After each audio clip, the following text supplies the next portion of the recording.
Hello, everyone, and welcome to Dreamleapers Inspiration. I'm your host, Harriet Cole. Very honored to be here with you in this moment, whether it's going to be literally in this moment, live, or on demand whenever you decide to connect.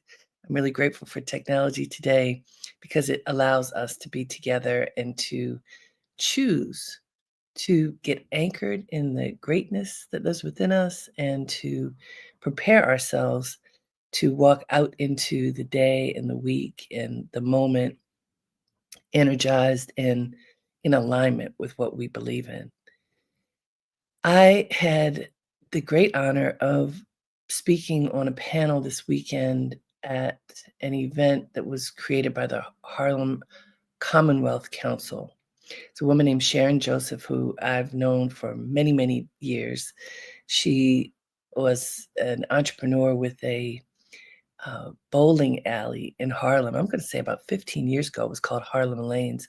She's been working on lots of different ways to invigorate and reinvigorate our wonderful neighborhood. She grew up in Harlem and says that she lives in Harlem, but she sleeps, I think, in Westchester. But she's always in Harlem and now running this organization. And it's been around for a long time and whose purpose is to support the community in every way that it can. I was invited to talk about personal branding. And I was on a panel with another woman, Trinez Woods Black, who is the granddaughter of Sylvia Woods of Sylvia's Restaurant. And if any of you know what that is, it is one of the most iconic restaurant brands. And then thanks to Trinez, uh, even more than a restaurant brand because she was able to do some branding deals that created other products out on the market other than just coming to the restaurant. Anyhow, we had a wonderful conversation about image and brand and what we put out there about who we are and what we stand for. And it got me to thinking about how often we do or don't think about that. What do you stand for? What does the brand of you mean? How do you move through space and what does it say about who you are and about how you interact with others and the impact that that may have on the people that you contact in your life? Very important to be mindful of, to sometimes step back and say, let me analyze this and decide, am I in alignment with what I want to be true about how I think, what I say, and what I do? And if not, what can I do to handle that differently?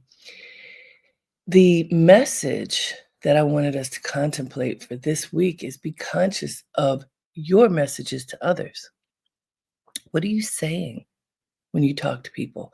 What are you saying when you walk down the street? When you interact with others or don't? What what messages are you delivering, whether consciously or unconsciously, that say who you are and also how you want to treat people? I think very often we don't think about that. Or let me say it differently because we'll get to the quote in a minute and we kind of meander to it, but you'll see what I mean when we get to it. When we start something, we often are extremely mindful of what is important. We think about uh, how we show up. Like if you go on a job interview or on a first date or out with girlfriends for the first time. I have a friend who recently met a group of women and they decided that they're going to work on a project together. And so they were all gathering this weekend. While it wasn't their first time for gathering, it was a very important gathering because they're trying to figure out how they can take an idea and dynamically make it bigger. And I will guarantee you, each one of them showed up as great as she thought she could be in that moment, whether it was what she was wearing, the notes that she had prepared to be ready for the meeting, the food that she brought or whatever it was that each of those women thought about in advance to show up with was very conscious and intentional. And I know because that's what we do. When something is important to us, we are conscious of the messages that we are offering to the people who are gonna share that space with us. We think about it, we contemplate it, we plan for it, we study it, and then set an intention, often even if it is not conscious, but usually it is. We consciously set an intention. This is what I want for this meeting. This is what I want for this gathering. We don't just roll in, oh, yeah, I have this thing to do. I'm going to stop by here. No, we usually put a lot of thought into things that are important and that are at the beginning of something. Would you say that's true for you? The tricky part, I think, for many of us is when we're at the end of something, when, okay, this has run its course. This project, this relationship, this friendship, this uh, lease, whatever it is, this moment is coming to an end. And how do I handle that? If I took a vote by a show of hands, if people were telling the truth, many people would tell you they don't think about it much at all.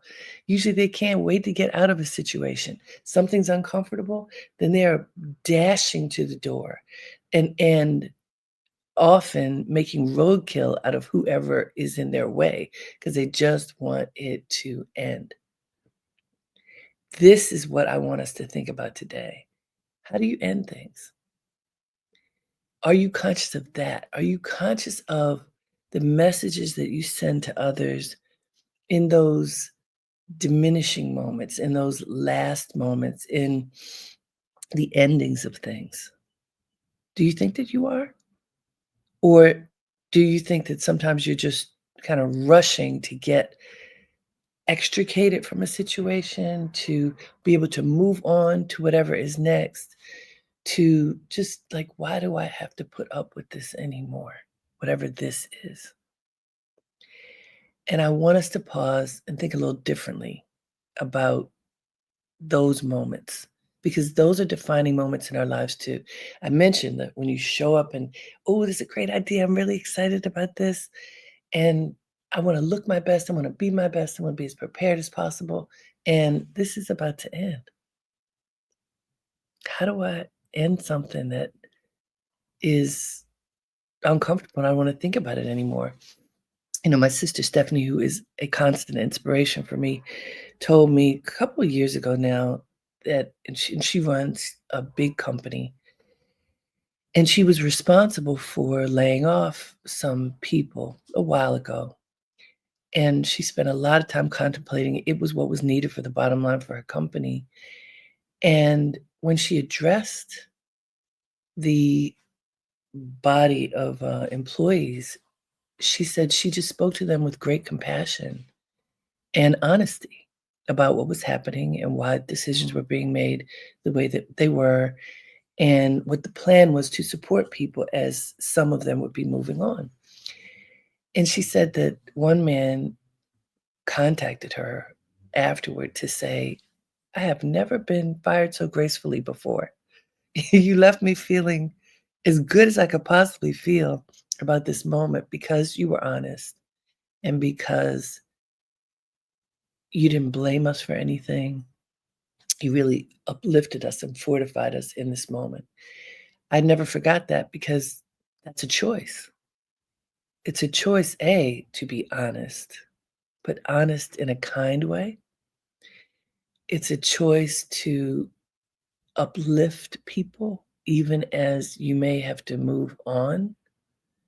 Like you don't have to beat somebody up um, and give them a so-called mortal wound to the soul because you are no longer going to be in relationship with them. But sometimes that happens.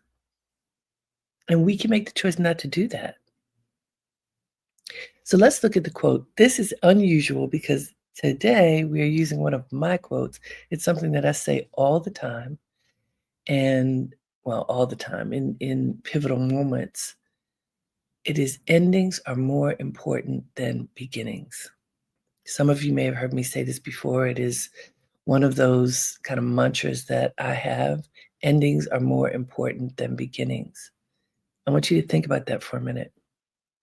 Think about moments in your life when you have had to end whatever the situation is, and moments when something has been ended for you. Try to sit with that. Think about something that has been an ending for you, starting with when you have had to end something. So sit with that for a moment. What moment can you draw upon right now where you had to say goodbye for whatever reason? It could be work, it could be a relationship, it could be where you live, it could be a project, it could be a charity that you work on, whatever. When you had to say goodbye, and how did you handle it? And can you think of a time when you handled it well? And can you think of a time when you didn't handle it very well? And what happened? What happens when you lash out, when you are super critical of others in a moment of transition? And have you ever created roadkill unintentionally because you weren't paying attention to how you interacted with someone else? And how did you feel about it if that happened?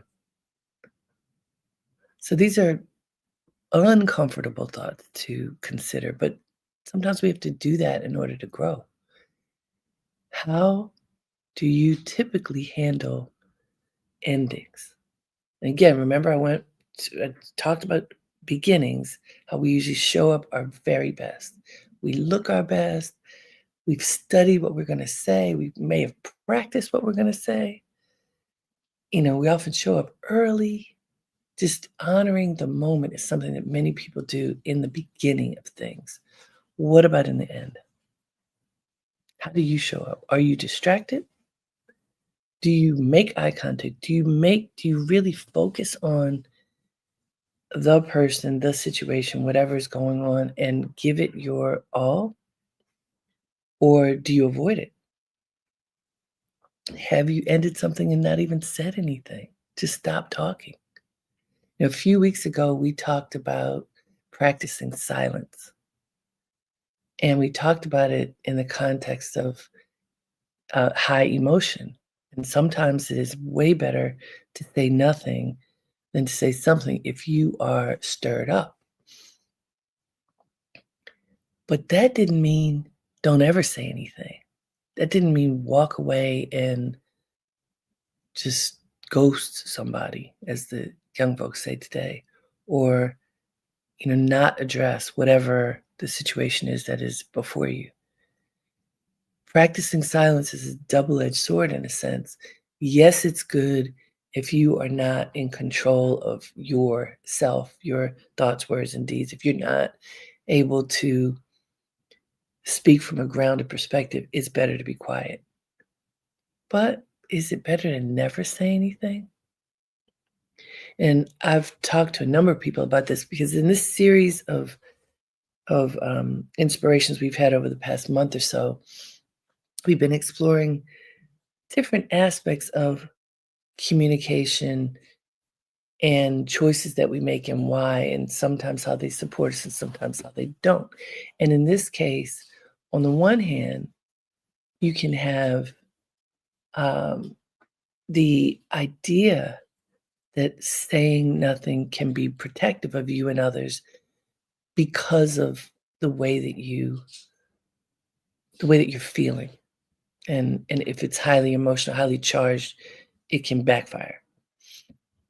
On the other, one person said to me, I think I bite my tongue all the time, and I can't really find the time when I should say something because it doesn't ever feel quite right. And then the other person doesn't know what I'm feeling and cannot benefit from an understanding from my perspective anyhow, of what happened. So then that person can continue on thinking, I didn't do anything wrong. I'm good. Nope, nothing was said to me. So it must be okay. Silence, meaning complicity, subtle understandings are things for us to take a look at. And so then on the flip side of that, endings are more important than beginnings. If you believe that, if you consider that as a possibility, how do you end something?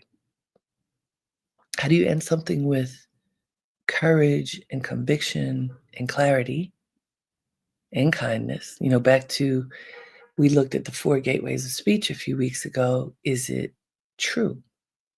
Is it necessary? Is it timely? Is it kind? Can you answer all four of those with a yes and not open your mouth until you have? Sometimes you are practicing silence for a while because you're not ready.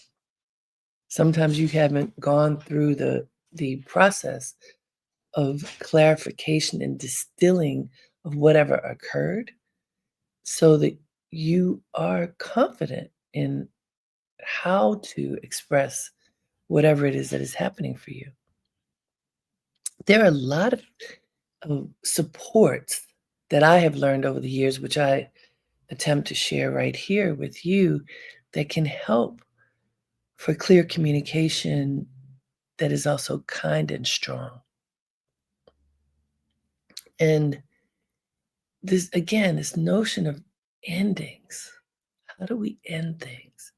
I talked to a young student, college student, this weekend, who described being part of a friend group. And I think human dynamics in college are harder than college classes sometimes. But she described being part of a friend group that kind of dissipated at a certain point because there was a lot of conflict. And one of the group members really overstepped her bounds and was unkind and kind of out of control. And so they just stopped talking to each other without any resolution, just like, I'm done with you. I'm not talking. Goodbye. So now, a year and a half later, they were in the same space at a party for a mutual friend. And the young lady in question walked by two of the other people and basically bumped into them accidentally. And there was the thought, well, why is that happening? Did this really happen?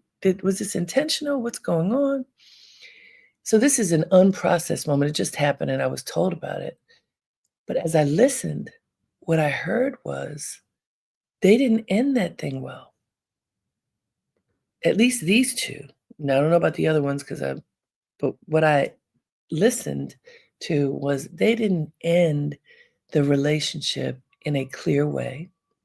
They didn't come to a conclusion about what did or didn't work for them, which separated them from each other. It sounds like they just defiantly turned on their heels and walked away. And now here they are again in each other's company without resolution. And so a very childish thing that this young woman did was to bang into this woman. Childish. Now, they're young, but they're college students. They're not children. But even as much older adults, we sometimes bang into people. We sometimes, now that's a physical banging into someone, but with our words, with our thoughts, with how we treat others. And is that beneficial? In this case, because it was physical, it was immediate. Did you notice that? The young lady said to her guest, who didn't even know this woman, who noticed it as well. Yeah, I noticed.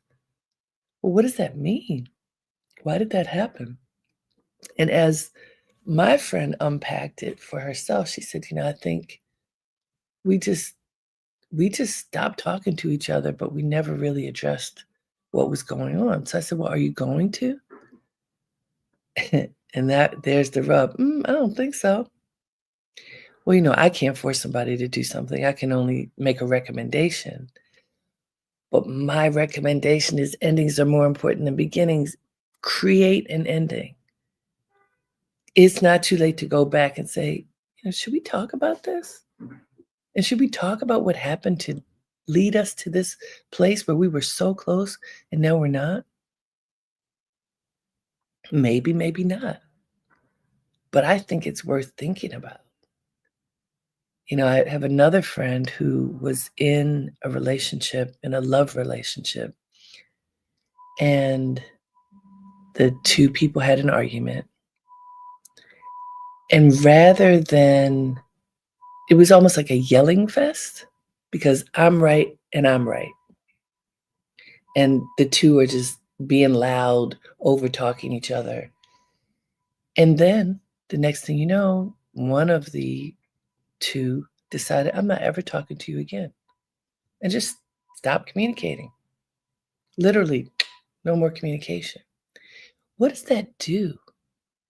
What does it do if someone who you loved no longer communicates with you without explanation,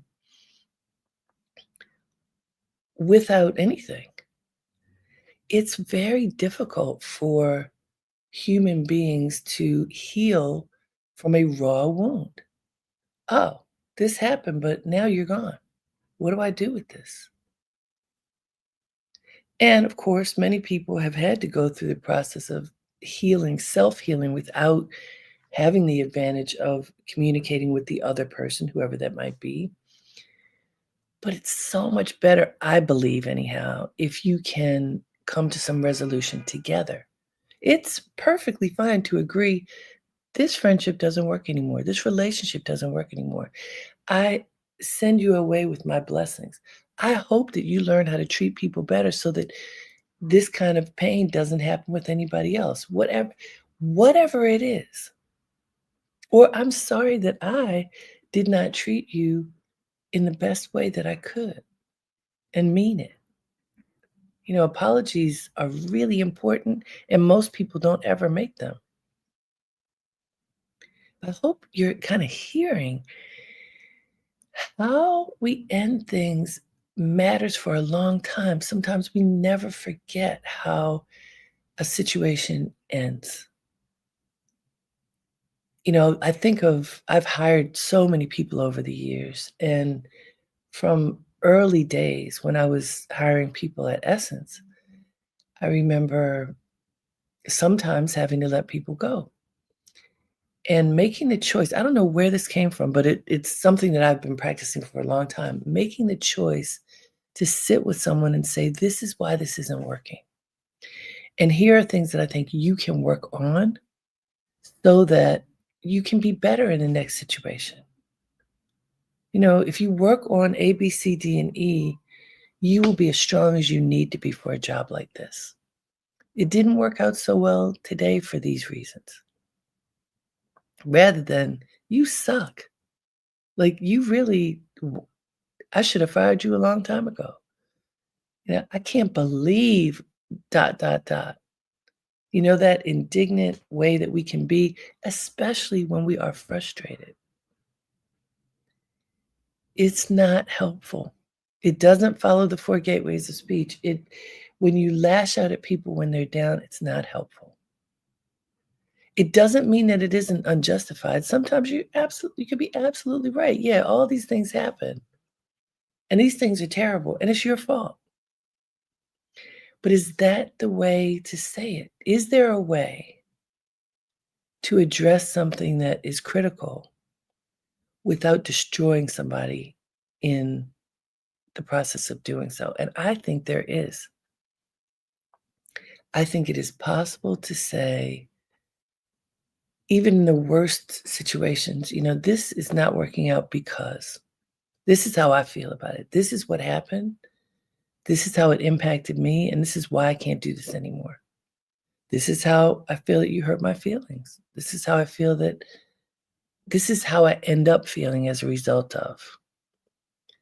Now, you may have the thought, how dare you? And I just haven't found that it's helpful to say that. I think of my sister Susan. who is, ooh, a barracuda with the words. She can get you by being frank, by being direct and incisive. Sometimes I've said to her, I wish I had her on my shoulder. Sometimes I'm looking for what are the exact words that could let you know how I feel. So I kind of soften her words, which can be very sharp, with my sister Stephanie's words, which can be strong, but often more measured.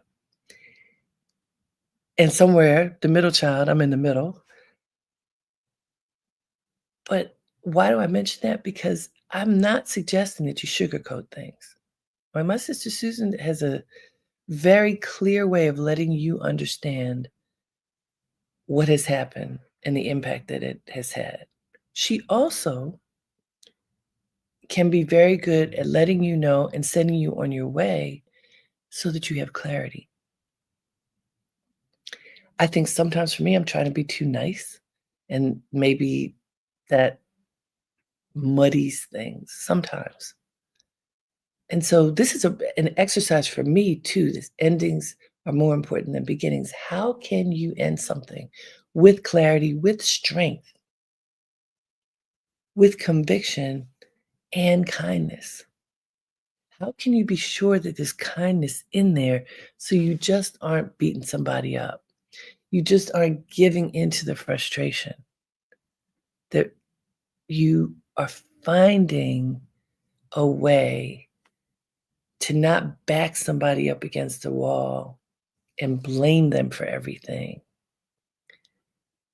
and instead give the person grace at the same time.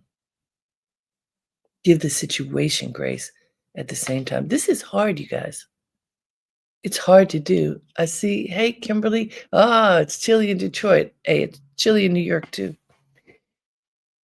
I hope that as you are listening to this and thinking about how it impacts you, take a look at your own behavior. When have you just not handled the ending of the situation well? When have you handled it well? What can you learn from both of those scenarios? Every day that we're alive, we get to work at being better than we were the day before, the moment before. We get to work on improving how we live and how we communicate with others. I think everything is about communication ultimately. How are we doing whatever the task is at hand with others? How are we treating people as we're living our lives? Think about how you treat others and how you treat them when you are ending a situation, whatever it might be. And I'll give you one more example. I was working on a project some years ago that I love the project, but often the interaction with the leader of the project was contentious. She just had a negative attitude, very judgmental. And at one point, I was about to let her have it. I was done with the project, or I wanted to be done. And I was deciding if I was going to just walk away. And part of me wanted to let her have it because I didn't appreciate the way that she talked to me or to others. And I had made an effort to address it, but not effectively. And I meditated on it. I kept processing it. What am I going to do? I prayed about it. And so a couple things happened. The power of prayer is really important. Something happened in my work life, so I could not work on this project for a while anyhow, because of another opportunity that came that I needed to take. So naturally, I couldn't do it anymore. So I didn't have to just quit. I was able to say, I have to put this on pause right now. I can't do it now. I was able to take the time to process, what did I learn from this project and how did it benefit me? And I was able to articulate those things. This was not what I thought about the head of the project, but what I thought about how I benefited from this project that I worked on. And I said those things. This is what I've learned. This is what I've gained. Thank you for the opportunity. And I also learned how to stand up for myself a little bit better. So, something psychologists will teach you is if people are yelling at you or speaking to you in a way that is hard to hear, you could say, it's hard for me to receive the message that you're giving to me in this way. Could you tell it to me differently? Could we all calm down for a moment so that we can try to take a breath and hear this differently? Now, you can't always say that. It depends upon your relationship with the person and the hierarchy and all of that. But I began to do that. And when I walked away in a positive way, even though I had mixed feelings. And so I was invited back to work on this project sometime later because I hadn't burned any bridges. And I was able to decide if I wanted to do it again and how I wanted to do it again. And I was a little bit tougher because I had stood up for myself in a good kind of a way. When you end things with integrity, you don't have to say everything that's on your mind. You leave the situation so that you don't create roadkill. You don't create such incendiary thoughts and feelings that it can never be healed. Then you may be able to revisit a situation, not necessarily to work with them again, to be in a relationship with them again, but just to have peace. So you're not knocking into each other at a party or cursing somebody out when you see them, but you walk with peace. You walk with dignity. You walk with inner strength.